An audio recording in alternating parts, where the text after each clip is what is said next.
I want to speak this to people who are yet to be married.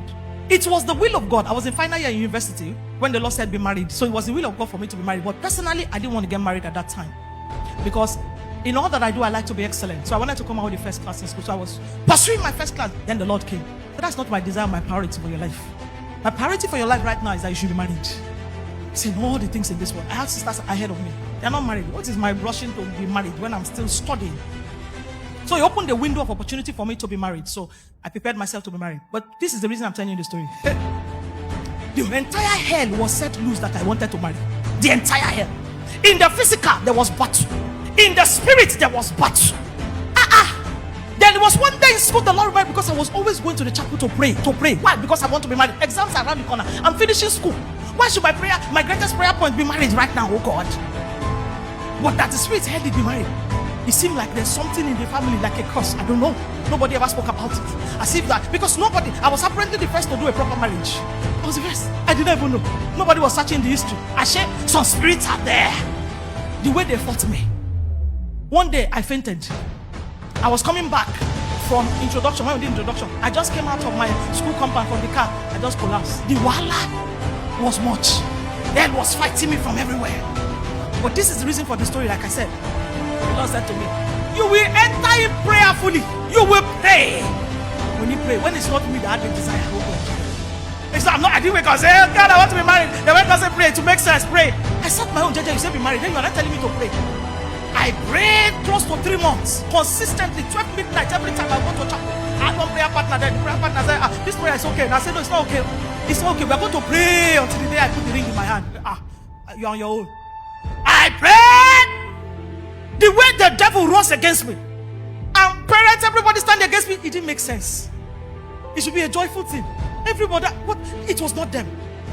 Spirits were saying, you will not go. And me was saying, I will go. God said I should go. And warfare. Spirits will appear to me in the sleep, trying to press my neck because I say I want to marry. I'm wondering, is it more than marriage? Some words have been spoken. They are from this lineage. And if one person breaks it, everybody will pass. There was not a one person to break it until my turn, but the Lord had looked at me, daughter, you can do this. And it was with a lot of prayers. You pray. I borrowed shoe. I didn't remember to buy wedding shoe. I borrowed my cheap bridesmaid, her shoes.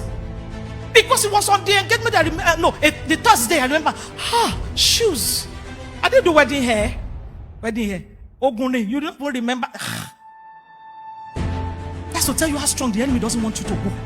They are standing, holding a particular word, and they are saying you will not go. And the Lord said, go on with you. God opened a small one and said, it is true, this one you pass. Take the date. If you escape this date, the lineage itself will be in trouble. Don't escape the date. So it seemed as if we're not going to get married on that 17th, but the Lord said, that's the date. The IV, as at the end of I got married the month of April, the IV was not out. March 31st, IV was not out. When I took the IV to my parents, they pursued me like, I went to my husband. They said, give it to me. I will go today as a prophet of God. I said, you know my mother. You have you have an idea of where you are going. He went. Lo and behold, when he came back, I was checking his hand. He collected it. He said they did. What did you say? He said I should give them. But I'm saying this to say, anytime a word has been released into a family, you sense I should have been married. You are sensing it and you are looking. Hey. You will look like that, you soon be 40 years old.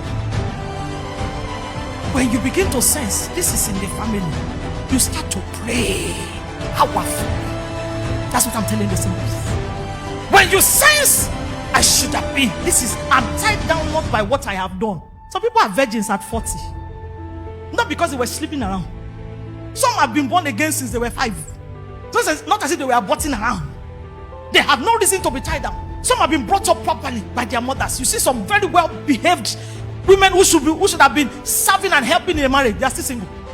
And then the lady will just look at her and say, with time. There's nothing called with time.